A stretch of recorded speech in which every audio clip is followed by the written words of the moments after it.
Un aplausito para ellas. Son de mis favoritas, ustedes lo saben. Verónica Gago y Lucy Caballero, que acaban de sacar este libro, que lo voy a mostrar, Contra el autoritarismo de la libertad financiera. Y además que me parece que vienen ustedes ya pensando en una misma cosa, ¿no? Una lectura feminista de la deuda, un poco es una continuidad de ese trabajo. Digo bien. Sí, están pensando en la deuda desde un punto de vista feminista, quiero decir, para resumirlo todo. Y yo, chicas, recién veíamos ese corte de La Familiar de Osorio, ¿lo vieron? Sí, estábamos en eso, sí. Con ese corte vendí la nota, porque a mí me impactó mucho, y dentro de las muchas datas que hay en el libro que ustedes acaban de sacar, una parte que dice, bueno, que habla también como de... Algo que acá me lo anoté. Tengo muchas anotaciones para que ustedes vean, porque hay muchas ideas, ¿no? La relación entre las finanzas y las nuevas masculinidades. Y me subrayé este párrafo que dice: el carácter ambivalente de la deuda, en tanto capaz de proveer soluciones en situaciones de emergencia, pero también de excitar una potencia de emprender, ha sido una clave de nuestro análisis. Yo, por si hay alguien que está ahí distraído, lo que dice La Familiar de Orozco, este pibe que agarraron en Perú, que era mano derecha de Pequeño J, que el pibe laburaba en el italiano, tenía un trabajo bien, no sabemos bien, pero por lo que dice La Familiar, ganaba bien, qué sé yo, laburaba ahí, el pibe renunció para meterse en el negocio cripto y terminó endeudado hasta la bola, entonces terminó siendo narco. Es una parábola, me parece que sobre la que ustedes tienen mucho que aportar, ¿no? Empecemos por ahí, después obviamente tenemos mucho y por suerte tenemos mucho tiempo. Sí, a ver, creo que es importante marcar el libro, esto que dijiste en la introducción, es una saga de una investigación que en conjunto arrancó en el 2017-2018 y que empieza con esta idea de, en el libro está planteado así, ¿no? La deuda como método, o sea, partir de entender la financiarización y dentro de la financiarización el endeudamiento como un método para entender la cuestión social, lo que está pasando hoy. Y bueno, no sabíamos que íbamos a presentar el libro con esta situación, pero todo nos resuena. Sí. Y ahí efectivamente damos cuenta cómo a partir de, primero una expansión del sistema financiero informal, que se da antes del macrismo incluso, pero después cuando el macrismo cambia el destino del endeudamiento, ¿no? Empieza a proliferar el endeudamiento como forma de completar ingresos. Sí. A partir de una caída permanente de los ingresos de los sectores populares. Ahora, espera que te interrumpo un segundo, Lucy, porque una cosa, por lo general, cuando hablamos de deuda, pensamos en la deuda externa, la deuda pública con el FMI, ahora andás a ver si con el Tesoro de Estados Unidos ya veremos. Pero ustedes hacen ejes sobre todo en el endeudamiento de las familias. Como método también, ¿no? De dominación de alguna manera. Y bueno, ahora me lo van a explicar mejor, pero nos resuena mucho porque en definitiva un país endeudado con potencias o con el FMI está igual de dominado. Exacto. ¿No? Total. Sí, creo que ese es como el vínculo clave, ¿no? Cómo aparece el endeudamiento a nivel cotidiano y cómo eso tiene una relación directa con esta macrodeuda o con la deuda pública y cómo nosotras decimos se aterriza, ¿no? Ese gran endeudamiento macro que se traduce en políticas de austeridad, en ajuste, en recortes, que obligan a las familias, a las personas, a los hogares a tomar deuda porque los ingresos se devalúan, porque los servicios públicos están en decadencia y entonces tenés que ir a por ahí una escuela privada que no estaba antes en tu cálculo. Entonces la deuda va, reemplazando justamente los servicios públicos y también va completando los ingresos que están en caída libre desde hace mucho tiempo. Claro, ¿no? Lo que pasa es esto, la gente llega al 20, con suerte, exacto, y después se empieza a endeudar. Claro, total. Y ahí viene la complejidad, ¿no? Que esto es importante decirlo, ¿no? Porque eso va cambiando, ¿no? La función histórica del endeudamiento. Nosotros ahí le ponemos, ¿no? Hay una función el endeudamiento para vivir empieza claramente en el gobierno de Macri, pero después hay momentos en que va, por ejemplo, en la pandemia el endeudamiento para alquileres toma una preponderancia, es decir, que la especulación inmobiliaria transforma el alquiler en fuente del endeudamiento. Sí. Pero después el libro da una vuelta más, que eso me parece que es interesante para debatir hoy, que es no solamente nos interpelan como endeudados y como endeudadas, sino también como especuladores, como microespeculadores, ¿no? Que ahí está, es decir, este personaje que vos estabas diciendo está endeudado y a la vez especula, ¿no? Para poder hacer la diferencia, para poder pagar la deuda. Exactamente. Entonces es como una especie de otra figura, ¿no? La del endeudado, la endeudada, la del emprendedor. El emprendedor era el de Macri. Pasamos a la libertad financiera de Milei, que interpelan tanto emprendedor, endeudados y especuladores, ¿no? Y lo que me parece que está bueno también es que desde el primer libro de Una lectura feminista de la deuda está planteada esta idea de que las fuentes de deuda pueden ser, en el mejor de los casos, puede ser es un banco, claro, formal, tarjeta. Pero después hay toda una cantidad de fuentes de endeudamiento que pueden ir también un prestamista, un arco, ¿no? Que es, en este momento, en una economía en recesión y absolutamente, digamos, los territorios, los barrios están secos de liquidez. No hay guita para nada. Estamos en una recesión inducida, además. Y el que tiene la liquidez es el narco, que además está conectado con circuitos financieros y con la timba grande, ¿no? Entonces, entonces ahí, desde el primer libro, Una lectura feminista de la deuda, ya planteamos, el endeudamiento también puede dinamizar y ensamblarse con economías ilegales. Con economías ilegales, totalmente. Retomemos un poco la serie histórica, porque me lo dijiste medio al pasar, esto de que, bueno, con Macri cambia la bocha, con Macri nos empezamos a endeudar, y no estamos hablando solo de la deuda con el FMI. Estamos hablando que las familias empiezan a endeudar con la economía Macri. Sí, y ahí empieza la deuda, para pagar alimentos, para pagar medicamentos, y el salto que se da en la pandemia que refería a Lucy, pero es lo que nosotros llamamos deuda para vivir. Ya no es deuda para comprarte en cuotas electrodomésticos o para afrontar un gasto extraordinario, es deuda para financiar la vida cotidiana. Y eso además supone una canasta de deudas, ¿no? Hoy se habla mucho de pluriempleo, nosotros también hablamos de plurideuda. Sí, hoy estás endeudado con este. Tapas esta con esta otra, vas gestionando además un montón de tasas de interés muy diferentes, no es lo mismo lo que te cobra un prestamista informal que lo que te cobra la tarjeta. No son los mismos recursos de violencia, ¿no? Para apretarte la devolución que tiene un prestamista informal que una deuda con un banco. Y además esa cuestión nosotras agregamos en el libro, produce en particular en las mujeres un trabajo financiero no pago. ¿Qué quiere decir? Que vos estás permanentemente calculando cómo hacer para agarrar un trabajo más o una changa más para pagar esa deuda y cómo refinanciás esa deuda con billetera virtual que te ofrece un mínimo interés si tenés una plata ahí. Entonces hay una gestión financiera que implica además un montón de energía psíquica, ¿no? De estar pensando cómo hacer, de preocuparte, y ahora, que es brutal. Ustedes hablan también como de una dominación, ¿no? O disciplinamiento, ¿no? Algunos de esos términos. Sí. ¿Cómo opera eso? ¿Por qué? Porque además también hablan de una nueva etapa del neoliberalismo, que tiene ahora a la deuda como un nuevo instrumento, si se quiere, como de dominación. ¿Cómo funciona? Bueno, eso es clave porque la deuda organiza nuestro tiempo futuro. Sí. O sea, en la medida en que vos estás endeudada, bueno, todo lo que haces está organizado por el horizonte de esa obligación financiera. Entonces, tengo que pagar, tengo que agarrar más laburo para poder pagar, tengo que reorganizar esto, tengo que dejar de hacer lo otro porque ya no me alcanza, etcétera, etcétera. Entonces, hay una captura del tiempo muy impresionante por la deuda, que es que te organiza y te planifica lo que podés y lo que no podés hacer, y además a futuro, ¿no? Y te precariza, ¿no? Sí, sin aparecer con la imagen del patrón, con tipo, no sé. No es alguien que te va a venir a cortar las piernas. Pero, ¿no? Quiero decir, en esta... Sí, puede aparecer, bueno. Depende con quién estés endeudado. Sí, claro. Pero digo, te deja hacer, no te está controlando, no está dividiendo tu jornada laboral. Digamos, él te da. Y estás, el sistema financiero, o el sistema financiero informal en este caso, te da. Y después estás seguro que vos vas a hacer cualquier cosa para pagar esa deuda. Te vas a meter en cualquier tipo de economía, desde changas hasta lo que sea, y estás seguro que vos la vas a devolver. Entonces, produce subjetividad, ¿no? Porque a vos te produce como pagador también. Y sobre todo, pero ustedes hablan mucho de una nueva subjetividad política. Sí, porque al mismo tiempo, como con ese párrafo que vos leías al principio, que tiene este atractivo la deuda que te dice vos podés.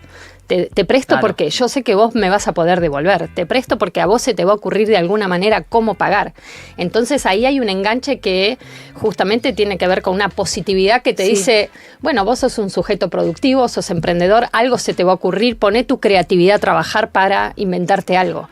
Entonces ahí hay un enganche en términos de subjetividad política que es muy fuerte porque no te habla en términos de, bueno, vos sos una víctima, te vamos a dar plata, pero sabemos que vos no podés hacer nada. Todo lo contrario, te dice, porque confiamos en vos, es que te prestamos. Pero, y además también me parece que es todo un panorama bastante distinto al de el crédito que nosotros conocemos como histórico o de otros países más serios, disculpen, en donde, qué sé yo tengo dos hermanas que viven en Estados Unidos hace 20.000 años. Y la verdad que las dos se compraron una casa con un crédito normal a 30 años. Hay algo igual, ¿no? Pero que en el banco es... Perdón, me voy a poner un poco de barista, no, pero por si favor. Eso lo pueden hacer es porque están haciendo genocidios en todo el mundo. Hágalo, sí, para algo las 40 traigo. años. Para algo las traigo también, pero te quiero decir que...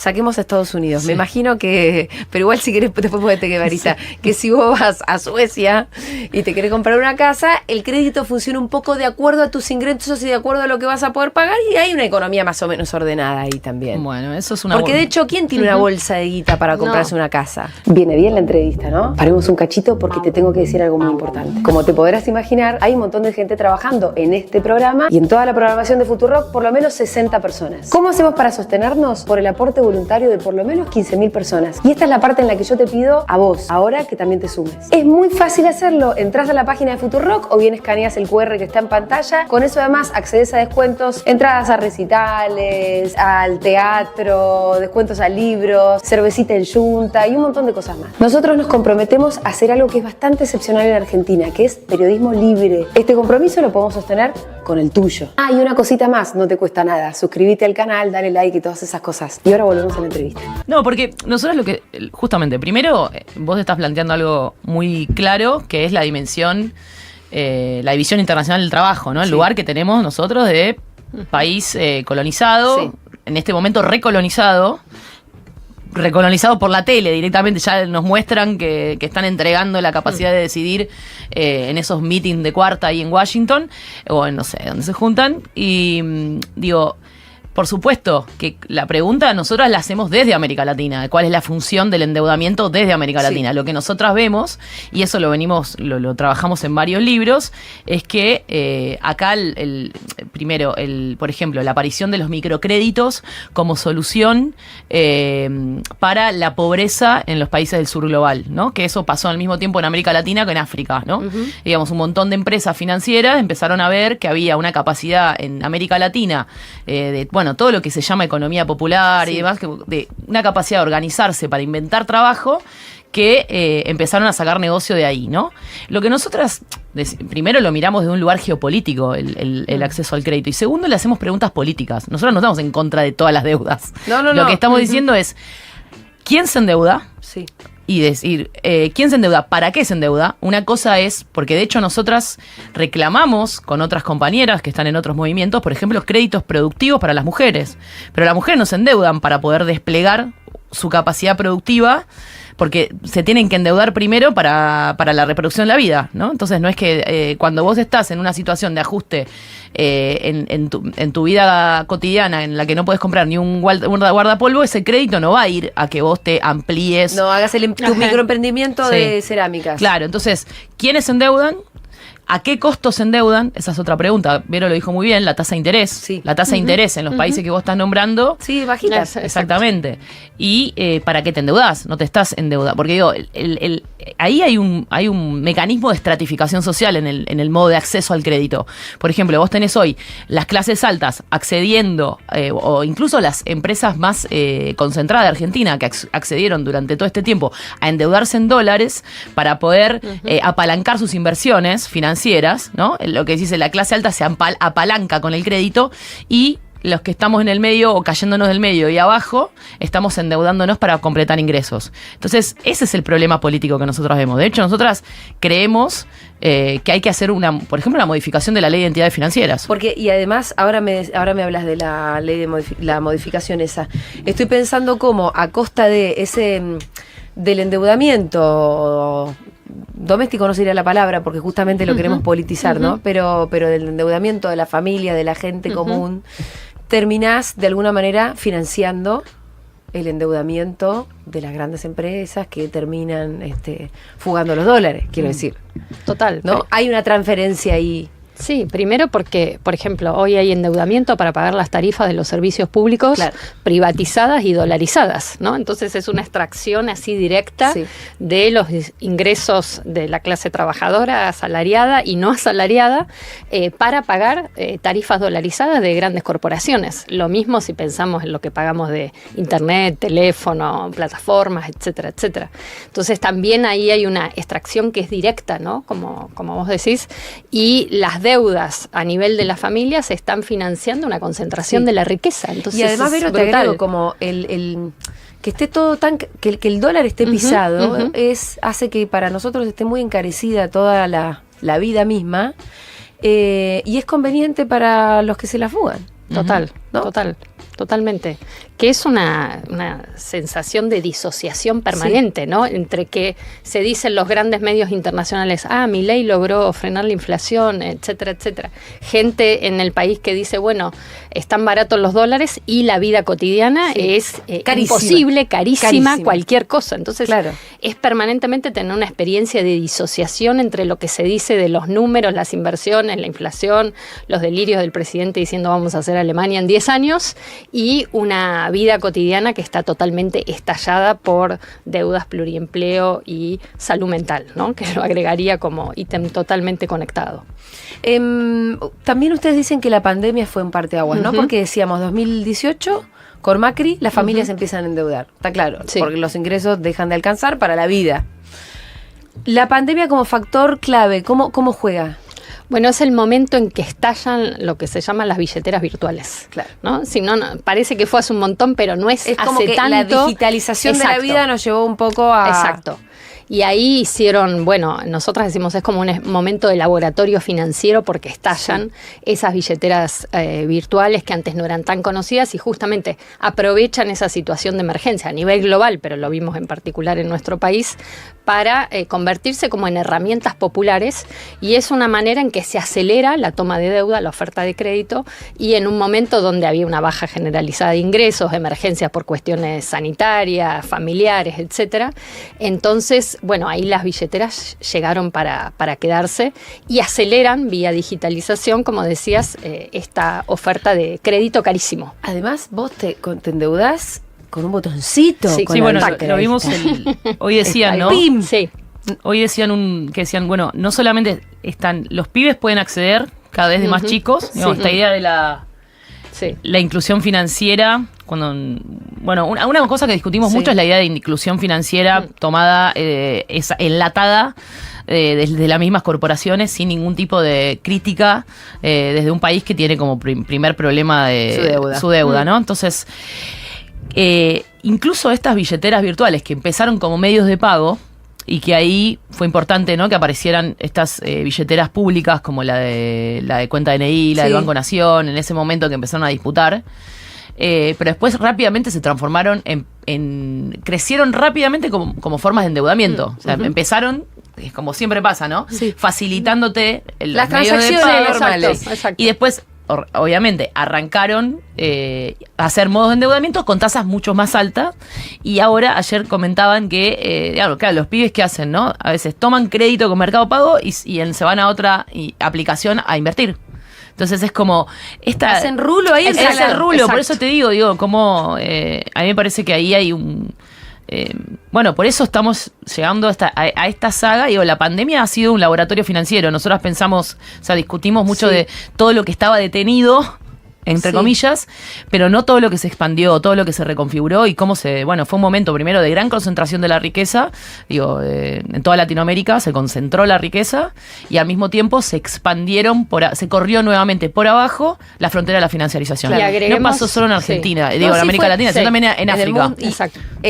Eso que vos decís, pero al mismo tiempo en el mundo las que crecieron una barbaridad fueron Amazon. Exacto. Pero en África también pasó, ¿qué cosa? Esta financiarización porque porque vos, o sea, ahí es como que se superponen varios procesos, ¿no?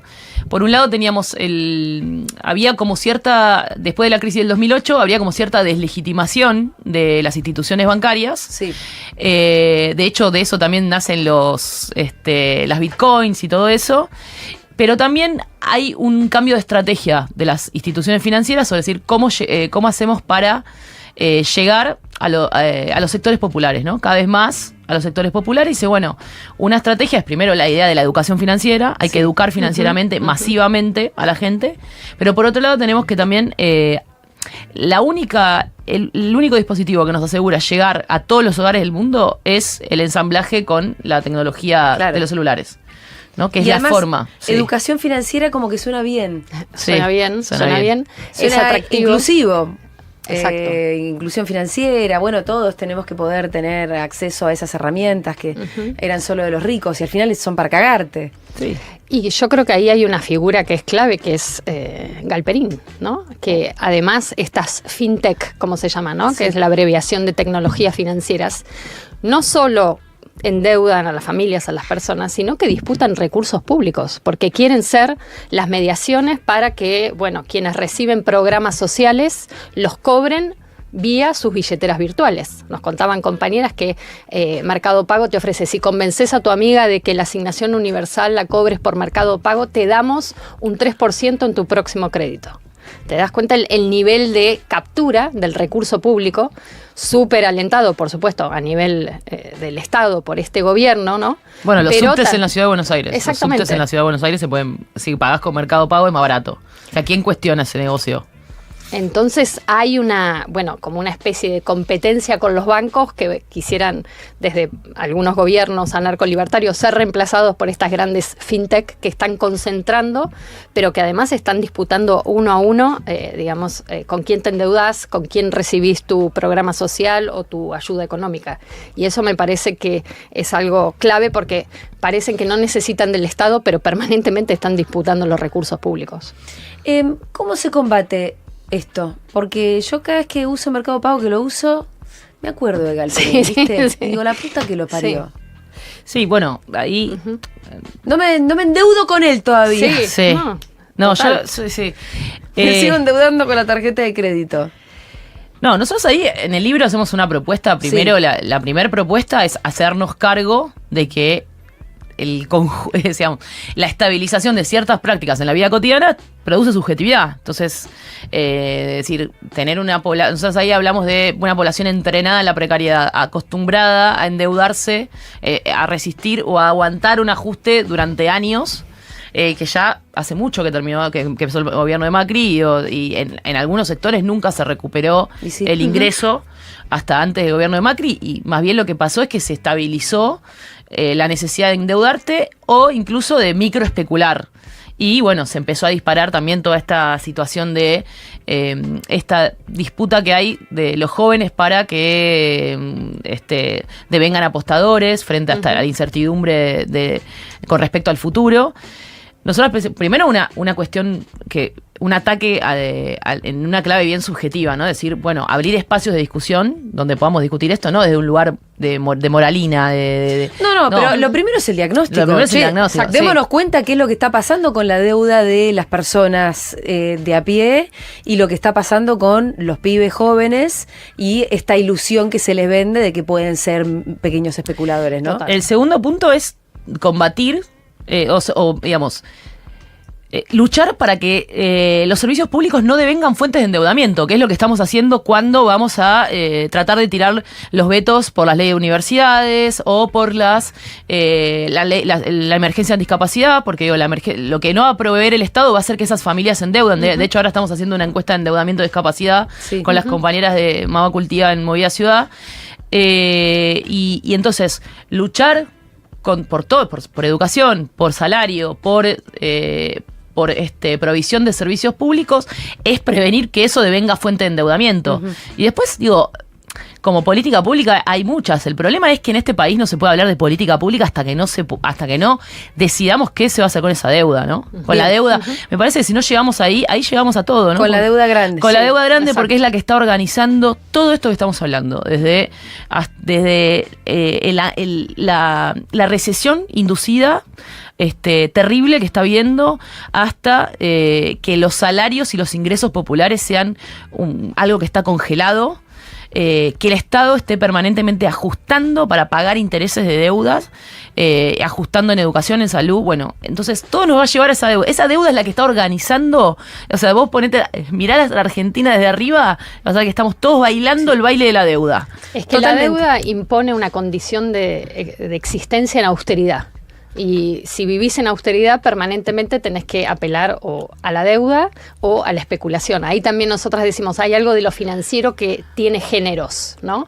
Porque, bueno, en general las mujeres, las lesbianas, las personas trans y travestis están tomando deuda para bancar economías en sus casas, en sus territorios. Tramas comunitarias. Tramas, sí, colectivas, y a los varones se les ofrece este paraíso especulativo, ¿no? Bueno, vas a apostar, vas a pegarla, vas a convertirte en exitoso, y además hemos visto cómo este gobierno además enganchó toda esa promesa de éxito financiero con un antifeminismo brutal, ¿no? Entonces Totalmente. hay algo ahí que está funcionando. De hecho, bueno, es como la tercera parte del libro de ustedes, ¿no? Que hablan del antifeminismo de Estado. Claro, ahora necesitaríamos un programa más. Pero Ahora pará, porque arrancaría- todavía no me quiero ir ahí porque quiero Sí. volver, ahora ya vamos. Algo que me dijiste, bueno, estamos todos bailando al son de la deuda. Sí. Con la idea que además cuando termine este gobierno de mierda, el problema va a estar todavía más agravado porque... Total. Igual que el pibe en el barrio, ahora con el FMI, después también vamos a estar con el Tesoro, con el coso, todo. El gran fracaso al frente de todos, por otra parte, fue que no pudo resolver bien cuál iba a ser la posición que iba a tener como partido político, como movimiento, frente a la cuestión de la deuda. Y ya saben que Guzmán hizo lo que hizo, Cristina le dijo que no, Máximo se fue del bloque, bla. Y ahora pareciera que están empezando a decir, che, cuando volvamos, vamos a tener que tener una estrategia común. ¿Están empezando a escuchar alguna cosa interesante sobre eso? Para mí hay- La posibilidad de Sí. una salida más o menos razonable. Mirá, Porque a mí- decir no pagar la deuda, bueno, qué sé yo, suena lindo, pero... A mí me parece que hay una... A ver, escuchar. Sí. Yo creo que estábamos en una situación que estaba cerrada. De alguna manera estábamos todos y todas solo mirando cómo Milei aceleraba. Y creo que a fuerza de persistencia y de ocupar la calle permanentemente, e incluso sin saber muy bien hacia dónde íbamos y cómo se pone en crisis un régimen tan macabro y apoyado por los peores poderes del mundo, se abrió un horizonte en donde, se empieza a hablar de no pagar la deuda o de plantarse con el Fondo Monetario, porque evidentemente estamos todos en la calle pidiendo por salud, pidiendo por educación. Entonces eso cae de maduro, que digamos que viene esa conversación. Sí. Esa conversación yo estoy escuchando, bueno, por ejemplo, sé que en el Instituto Patria, en el Partido Justicialista, se está discutiendo una idea de una que propone un economista de pagar solamente la parte que le correspondía a la Argentina, porque en relación a la cuota que sí. tiene el aporte del FMI y demás. Porque hay una parte que es política absolutamente Sí. desproporcionada, primero con Macri y después Sí. con Milei, ¿no? A mí lo que me parece que hay que hacer rápidamente Sí. es una convocatoria a los movimientos. Ta. Aprovecho este lugar. Sí, Digo, sí, ahí sí. es una convocatoria a los movimientos. Politizar la discusión, Sí. que no sea una discusión de No, técnicos. no, ahí lo decimos muy Exacto. claramente, por eso nos parece que fue... Que si viene una comitiva del FMI, le hacemos Sí, un pero quilombo además que bárbaro. estemos todos hablando del FMI, Sí, que sí. estemos todos en todos lados, de todas las maneras posibles. Incluso ya habría que tener una estrategia internacional con otros países que están en el mismo problema.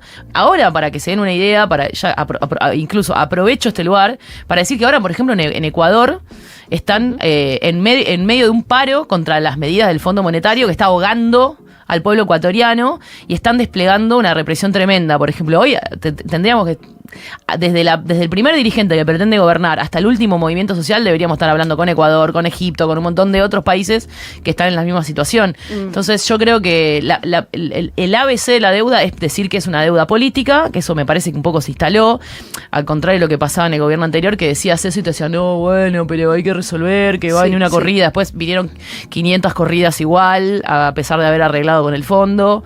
Nosotras ahí un poco lo reseñamos, porque también fue una situación de mucho desazón también desde parte del movimiento feminista que levantó la bandera contra la deuda. Digo, no solo ni el colectivo Ni Una Menos, ni nada. Digo, la consigna contra la deuda fue una consigna de todos los movimientos que se movilizaron en las calles, por lo menos desde el 2018. Y como eso, siempre podemos decir, nosotras teníamos razón. Sí, y no, dijimos. Claro, y en ningún momento yo creo que rápidamente se masculinizó la discusión y se redujo a 3 o 4 personas que eran las que tenían el teléfono de no sé qué jerarca de Washington. A mí me parece que hay que involucrar a los movimientos, porque este país no tiene ningún tipo de horizonte si no es involucrando masivamente a la población en contra del endeudamiento. O sea, las estrategias de moderación ya nos trajeron hasta acá, ¿no? Sí. Si no hay desconocimiento de la deuda como deuda ilegítima, ilegal, que tiene un claro efecto político, el decreto de necesidad de urgencia ayer de Milei, dando acceso a las fuerzas militares estadounidenses en la Patagonia, en la hidrovía del Paraná, esos son directamente los efectos de la deuda, ¿no? Mientras Trump está militarizando las ciudades y diciendo que va a entrenar sus tropas en las ciudades porque hay un enemigo interno. Es que es muy claro, si te van a poner 20 palos... Exacto. Y bueno, sí, les vas a tener que dar lo que te pidan. Exacto. Entonces, así funciona con el tranza y así funciona con Estados Unidos. Entonces ahí no hay mucho margen para moderarte o para no radicalizar si están queriendo hablar de soberanía política. Bien. Me parece que eso está claro. Bueno, vamos entonces al tema que habíamos dejado minimizado, que es el antifeminismo de Estado. Sí. Bueno. El antifeminismo de Estado, ¿no? Bueno, claramente como es un elemento estructurante de este gobierno. Uh-huh.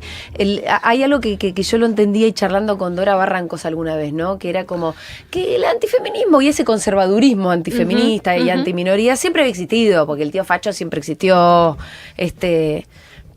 pero que este gobierno lo que hace es hacerlo programa. Hacerlo programa, hacerlo política de Estado.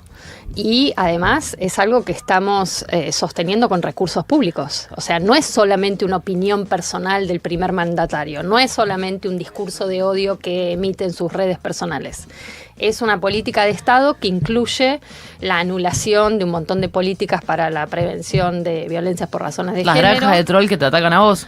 Claro. Exacto, el financiamiento público de toda la violencia digital. Yo ya me voy a vengar de esos hijos de puta, te digo. Ministerio de Periodistas Feministas. La interrumpimos. A Vero que venía re bien, pero me sacás al troll. Que hoy me hicieron un video hecho con inteligencia artificial. Vayan preparando besándome con Mariano Pérez. Le dije, vuelvan al de mi hermano. ¿Pero quién es Mariano Pérez? Un nenazo que vos no sabés lo que es. No, pero bueno, igual conmigo no vas a encontrar mucha complicidad, pero sí o no. ¿Qué te iba a decir? Vayan preparando las granjas con perspectiva de género. Sí. Eso vamos a tener que hacer. No, y me parece que es un elemento particular de la Argentina, ¿no? Este nivel grotesco en que el antifeminismo es política de Estado.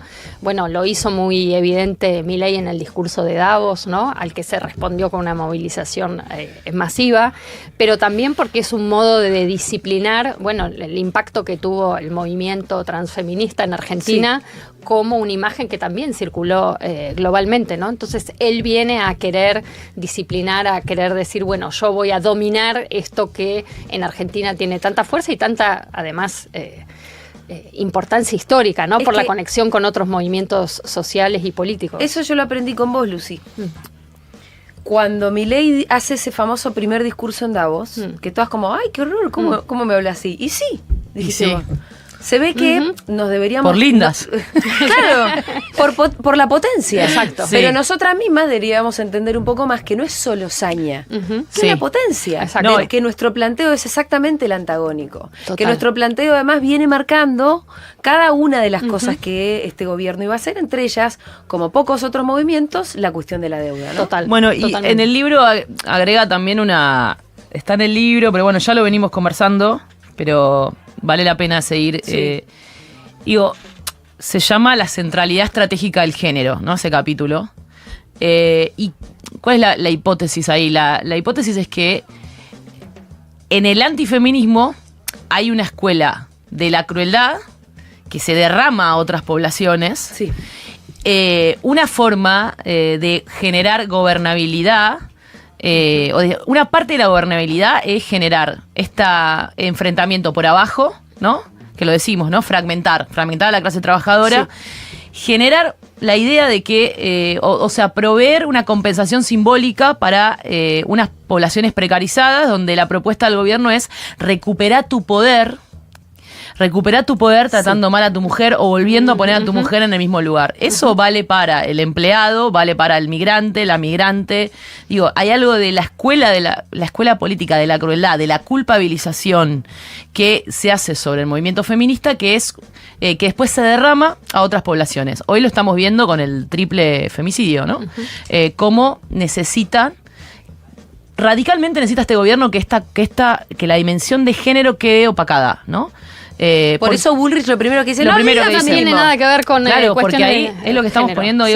Nosotros estamos. Pero ¿por qué? Explícamelo bien. Bueno, ¿por qué?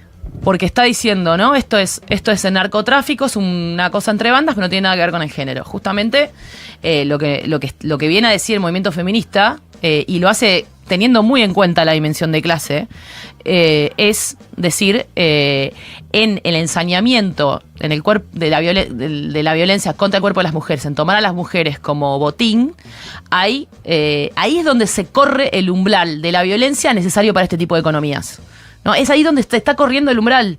Es en ese mensaje, que no es solamente entre bandas, es un mensaje al Estado, a las madres, a los padres, a toda la sociedad es ese mensaje. Y eso lo viene trabajando el movimiento feminista. El movimiento feminista viene trabajando la relación orgánica entre economía y violencia. Y eso es lo que tratan de despolitizar. Por eso Bullrich prefiere decir, este es un crimen, es una cuestión de narcotráfico, se resuelve así, incluso asumiendo su propia responsabilidad, pero no se metan con la politización de género, ¿no? Que empieza a discutir la crueldad, que empieza a hacer todas estas relaciones, ¿no? Esto que estamos diciendo ahora, estamos diciendo, bueno, con esta forma, con esta economía de la deuda, ¿cuánta violencia necesitan? ¿Cuánta culpabilización? ¿Cuánta estigmatización? ¿Cuántas poblaciones necesitan nombrar como descartables? Pero además hay una cosa que es una característica de todas las ultraderechas a nivel global, que es que intentan canalizar los problemas estructurales producidos por décadas de neoliberalismo, culpabilizando a ciertas poblaciones que van a pasar a ser los chivos expiatorios, ¿no? Solo que en Argentina ese mecanismo que es global, bueno, tiene en el colectivo, digamos, de las mujeres y de las disidencias sexuales como una población especialmente importante a la hora de la culpabilización, pero también las comunidades indígenas, ¿no? Porque justamente han tenido esa fuerza de la que hablábamos recién, ¿no? Entonces, esa capacidad de traducir, ¿no? Y de tratar de decir, bueno, no son problemas estructurales, se debe a que hay muchos migrantes, se debe a que, las mujeres se creen una cosa que las saca de sus economías domésticas. Eso genera lo que en el libro llamamos economías de odio, ¿no? Que sirven justamente para canalizar todo el malestar que sentimos porque no llegamos a fin de mes, porque no tenemos trabajo, en culpabilizar a ciertos sectores y en darle cuerpo concreto a quién tiene la culpa de lo que me está pasando. Y en generar también la segregación entre las sociedades, entre pares, ¿no? Creo que ustedes en algún momento del libro citan a estos franceses cuyos nombres no... que es la opción por la guerra civil. Sí. Ese librito que está muy bien, que plantea justo esta técnica neoliberal que es... Bueno, peleate con tu semejante, pero eso... Encapsula el conflicto social en todos los que... en todos los afectados por la deuda, podríamos decir, como forma de generar una confluencia. Pero además eso, enojate con el inmigrante. Y recupera tu poder perdido, ejerciendo poder sobre esta que tenés al lado. Ahora, recién hablamos de las ultraderechas. ¿Cuál es... no sé si un poco en la conversación estuvo bastante respondido todo, pero sobre todo por la serie histórica. Pero si ustedes me tuvieran que responder como bien teóricamente la relación entre la deuda y las ultraderechas, porque venimos hablando de que esto es una fase más del neoliberalismo, no hay algo demasiado nuevo. Pero esta fase viene con algunas novedades. Sí. Pongámosle la tecnología, las redes sociales, Pero ¿qué pasa con las ultraderechas y la deuda? ¿Simplemente encontraron que esta podía ser una herramienta más de dominación? Bueno, es un cambio en el paradigma productivo, ¿no? El neoliberalismo ya hace muchos años que se va sacando de encima paradigmas productivos que eran inclusivos de mano de obra. Entonces, ¿cómo se gestiona ahora una mano de obra que en general es desempleada, precarizada? ¿Cómo se explota a las personas más allá del salario? Bueno, la deuda es un nuevo modo de explotación del trabajo, que ya no requiere que tengas salario para poder explotarte.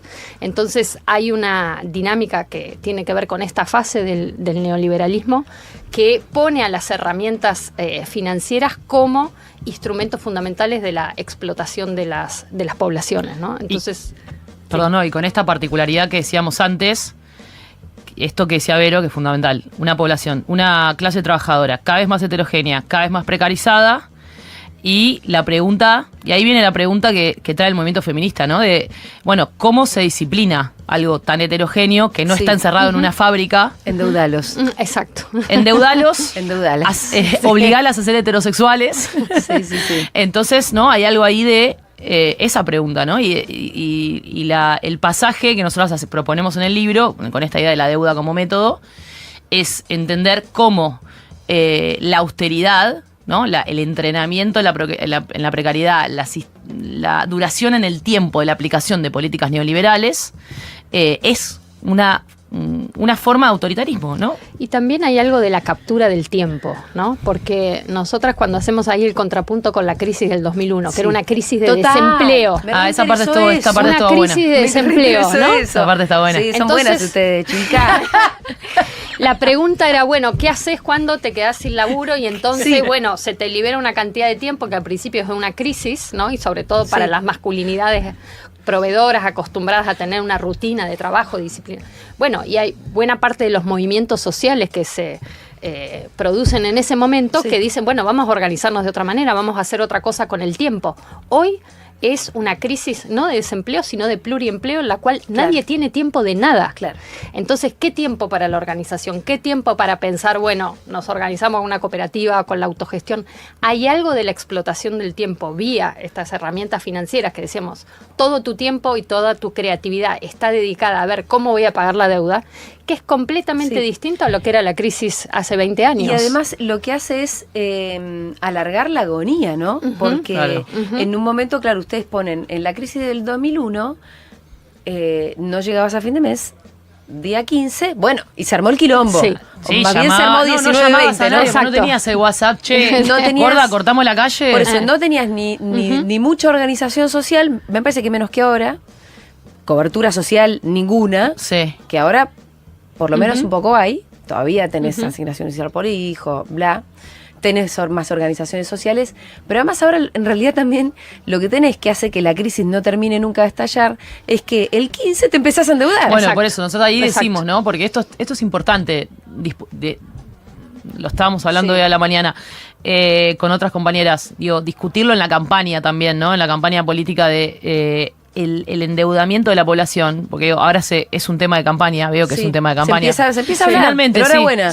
Enhorabuena. Pero hay algo de, además de, obviamente hay que subir el salario, hay que hacer todo lo que tenemos que hacer, pero tenemos que entender que fue y es un mecanismo político que lo que hace es individualizar los costos del ajuste, ¿no? El ajuste macro que se está implementando de manera veloz, radical e intensa. Uno de los mecanismos predilectos para individualizarlo y para que quede dentro de la casa estallado con peleas con familiares, frustraciones, suicidios, está creciendo el suicidio como loco, consumos problemáticos y todo lo que estamos viviendo en nuestra vida cotidiana. Bueno, un mecanismo político de individualización de este ajuste feroz es el endeudamiento. Entonces, hay que atacarlo con una trama colectiva. Con una trama colectiva. Eso propone esto que es un manifiesto también, no lo presenté como tal, pero ustedes lo presentan así. Me acordé de otro pasaje ¿viste? Donde puse mis post-its. Que me interesó un montón este concepto. Pensamos en las comunidades usando una distinción interesante en la filosofía entre libertad y procesos de liberación. Una idea choreada de Foucault, no, mentira, citada de Foucault. Sí. La primera parece sustancial y por sobre todo individual. La segunda requiere equipamientos colectivos de prácticas de procesos. Esto, bueno, por eso se me disparó esta idea, ¿no? Porque vos decís, claro, cuando la crisis también está encapsulada en cada individuo, difícilmente entonces la respuesta pueda ser colectiva, pero necesariamente tendrá que serlo, ¿no? Sí, pero la noción esta de libertad financiera, ¿no? Con la que hace propaganda Milei, que además viene de un índice de la Heritage Foundation, una fundación anarco-libertaria capitalista que Milei ha invitado a varios de sus miembros a la Casa Rosada, y a mediados de los 90 hicieron un índice, ¿no? De la libertad económica, ¿no? Y miden los países según sus propios índices. Libertad económica. Ahora Milei la quiere radicalizar como libertad financiera, ¿no? Y bueno, es el máximo de esta expresión de individualización y captura del conflicto como responsabilidad individual, ¿no? O sea, vos te va mal es porque vos sos un sujeto económico fallido, ¿no? Y fracasaste en encontrar mejores trabajos o en asignar recursos a tu economía, etcétera, etcétera.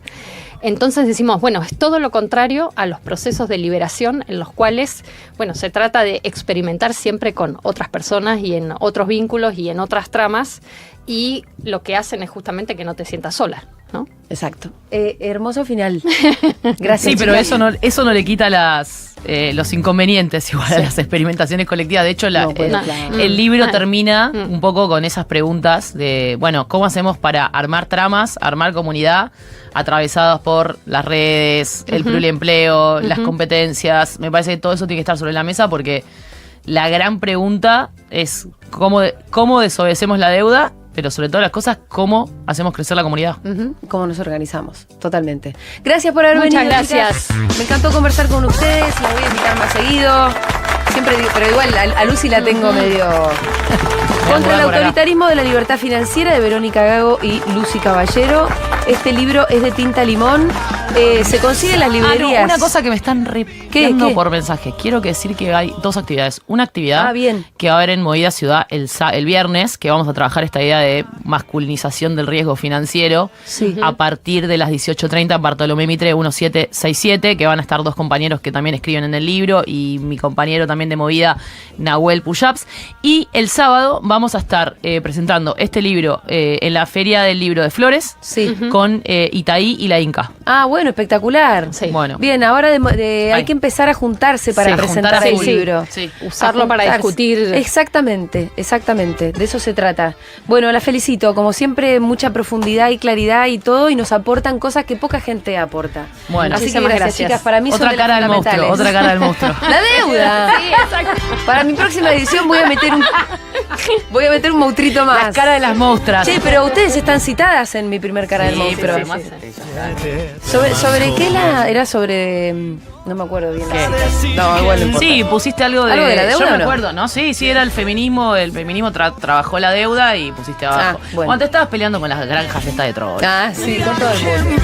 Gracias por haber venido otra vez. Paulita Artiuk estuvo en la puesta del aire, Juan Piparolo estuvo en la puesta de cámaras, Baluda Tzori y Connie Cajide estuvieron en la producción de este programa. Yo me despido.